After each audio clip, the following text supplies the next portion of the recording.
Hello दोस्तों, कैसे हैं आप सब। दोस्तों, आज का हमारा टॉपिक है एब्डोमिनल फैट, जिसको हम लोग पेट निकलना या तोंद निकलना कहते हैं।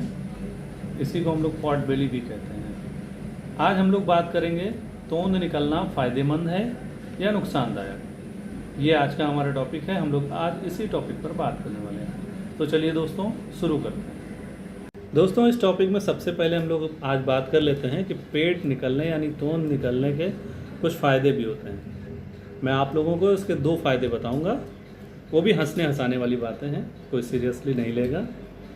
पहला फ़ायदा है दोस्तों, अगर आपका पेट निकला हुआ है तो किसी मूवी का डायलॉग है, अरे वाह, अपने मटके जैसे पेट पे सूटकेस टिका दिया, वाह भाई कमाल हो गया। तो दोस्तों, इसका कहने का मतलब ये है कि आपका जो पेट है, जो आपका तोंद है, वो एक चलता फिरता टेबल है आपके साथ। आप इसका जब चाहें जैसे चाहें इस्तेमाल कर सकते हैं। कभी कप रख दिया, चाय पी रहे हैं, कभी प्लेट रख दिया, कभी सूटकेस रख दिया। दूसरा इसका फ़ायदा दोस्तों,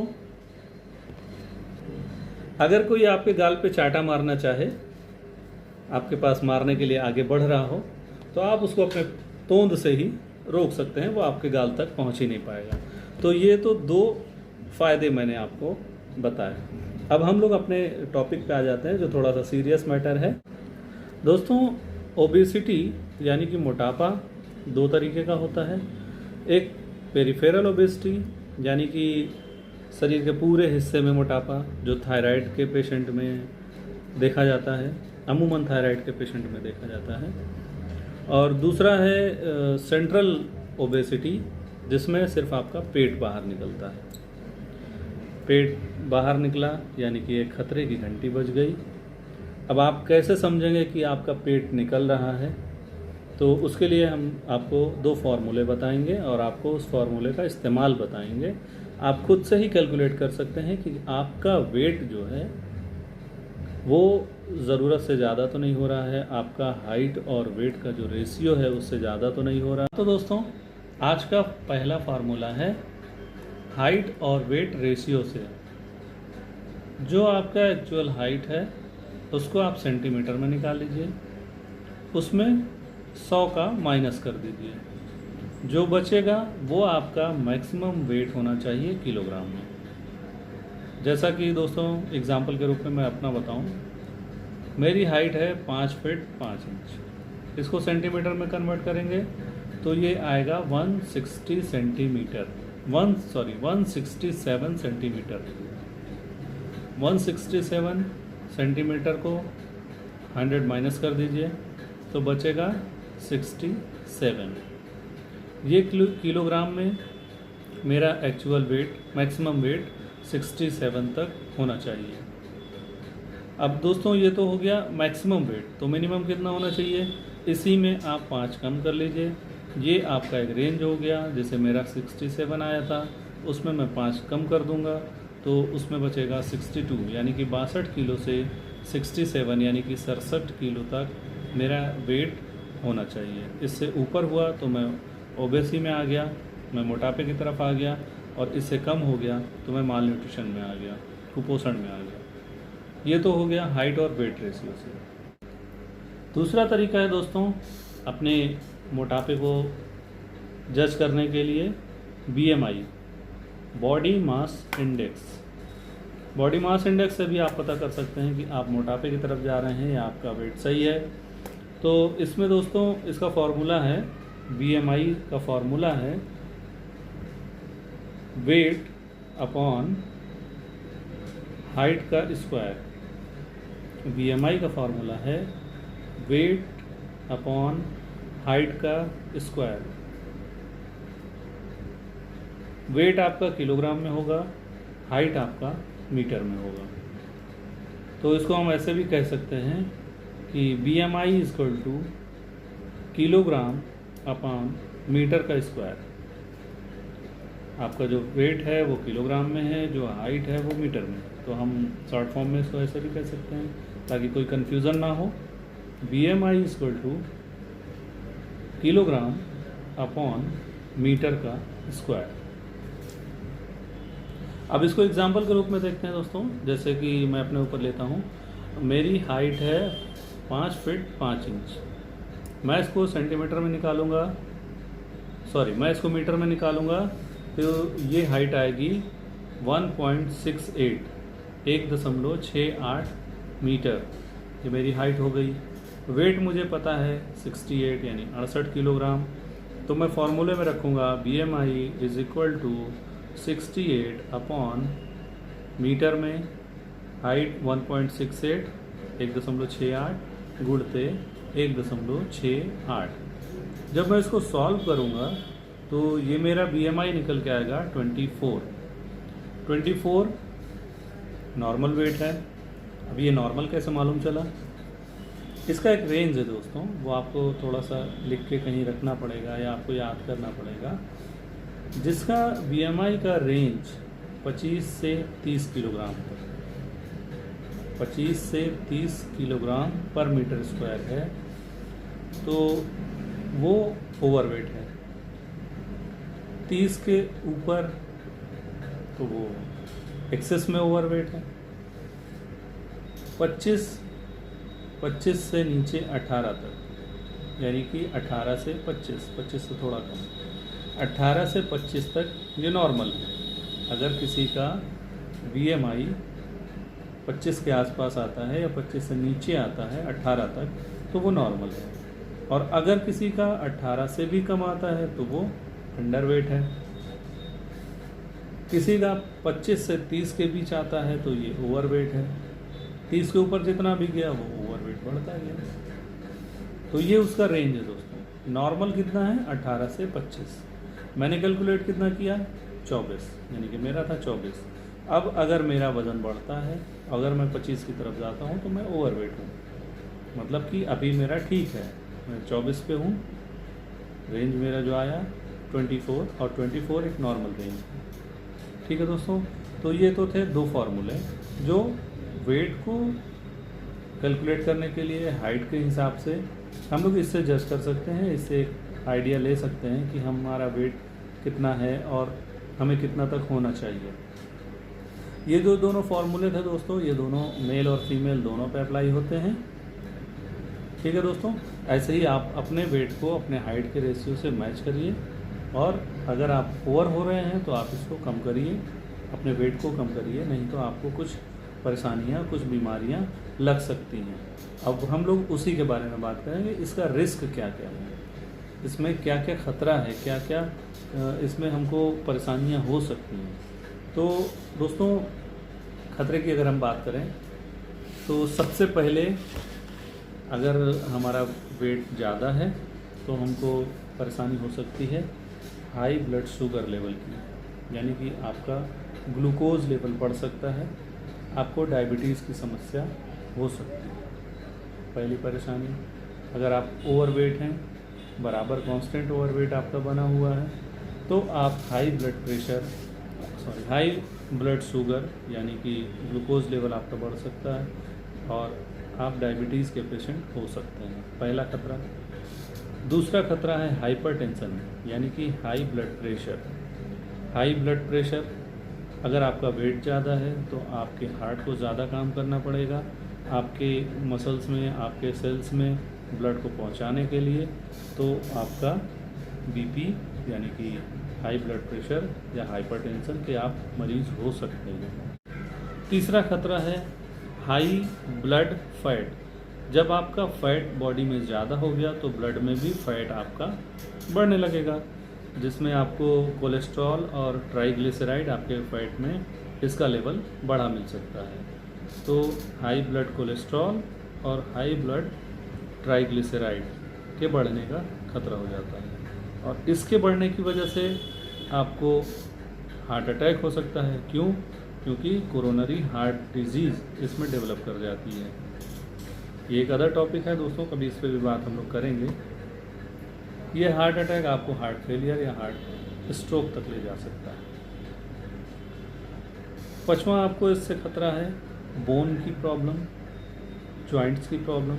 आपको ओवरवेट होने की वजह से घुटने में दर्द, कंधों में दर्द, जॉइंट्स में पेन हो सकता है। छठवां आपको प्रॉब्लम हो सकती है स्लीप एपनिया की, जिसमें आप आप जब सोते रहते हैं तो आपको लगता है कि सोते सोते समय जब आप सो रहे हों तो ऐसा लगता है कि आपकी सांस रुक रही हो। आपको लगता है कि आप सो रहे हैं, बराबर सो रहे हैं, आपको लगेगा कि आपकी सांस रुक गई, आपकी सांस अटक गई और आप अचानक से उठ जाएंगे, जग जाएंगे और आप हाँफने लगेंगे। आपको लगेगा कि मेरी सांस रुकने वाली थी और आप जल्दी जल्दी फिर सांस लेंगे, तब आप नॉर्मल हो पाएंगे। तो इस कंडीशन को बोलते हैं स्लीप एपनिया। अगली परेशानी आपको हो सकती है गाल स्टोन या लीवर की प्रॉब्लम। एक मोटापा आपको कहाँ कहाँ ले जा सकता है वो मैं आपको बताने की कोशिश कर रहा हूँ। 8वीं परेशानी हो सकती है सम टाइप ऑफ कैंसर। आपको जीआईटी में कुछ कैंसर की परेशानी हो सकती है या और भी जगहों पे कैंसर की समस्या हो सकती है। जो ओवरवेट पेशेंट होते हैं वो प्रोन होते हैं कैंसर की तरफ, मतलब उनमें कैंसर के चांसेस ज़्यादा होते हैं। अगली परेशानी आपको हो सकती है जो नॉर्मल शुरुआत में आपको मिल सकती है, स्नोरिंग की, खर्राटे मारना। किसी किसी को इनहेलेशन टाइम में सांस लेते टाइम पे और किसी किसी को सांस छोड़ते टाइम पे या किसी किसी को दोनों टाइम पे खर्राटे आएंगे, आवाज़ें आएंगी।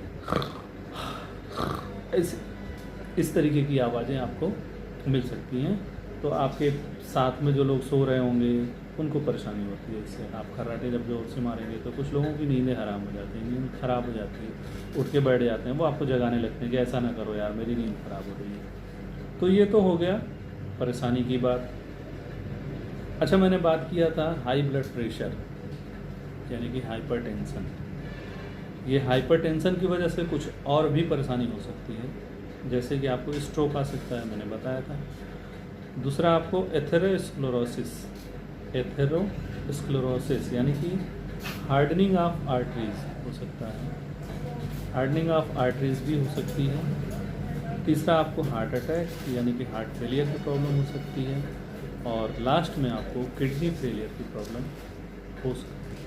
तो ये तो था आपका सिर्फ और सिर्फ वेट बढ़ने से, ओबेसिटी से, ओवरवेट से होने वाली परेशानी। तो दोस्तों, इसमें मैं आपको कुछ बातें बताऊंगा, आपको उस पर ध्यान देना पड़ेगा और उसको अमल करना पड़ेगा। पहला तो दोस्तों, आप सबसे पहले खाना जो आप खाते हैं, भोजन जो आप करते हैं, उसको कम कैलोरी का भोजन आप करें। मतलब कि आपके खाने में तेल वसा वाली चीज़ बिल्कुल नहीं हो। जो परहेज़ हम लोग डायबिटीज़ के मरीज़ में या शुगर के मरीज़ में कराते हैं, चाय, चीनी, चावल, चिकना, आलू, वो सारी चीज़ें आप अवॉइड करें। तला भुना चीज़ कम खाएं, सलाद ज़्यादा खाएं, सब्ज़ी ज़्यादा से ज़्यादा खाएं, रोटी चावल कम करें, रेगुलरली इसको कम करते जाएं, सलाद बढ़ाते जाएं, सब्ज़ी बढ़ाते जाएं। आप 3 रोटी खाते थे, 2 रोटी खाइए, 1 रोटी खाइए, और सलाद आप, सब्ज़ी आप 1 खाते थे, आप सब्ज़ी 3 खाइए, रोटी 1 खाइए।